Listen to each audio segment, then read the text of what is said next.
का भले भौजी? तोरे घरवा की रोवत ह? हमारी रोवती रे भौजी। काहे तू रोवत हवा?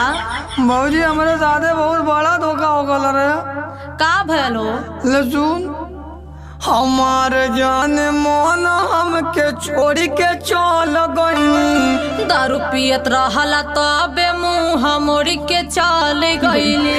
दारू पी के कबहू नाही ओके गरी आवत रहनी। रोज पी के मारता रहला माई मोरा बतावत रहनी। बाकी मोरी भौजी हमारा संगे तो गलत भइल। जवन होखे के रहला देवरू तो होई गइल। जब से उ गईनी तब से सड़ियो वाला आइल नहीं। हमके लगाता उ भगाई के ले गइल कहीं। काओ कर पहले से भिड़ल रहे टाका।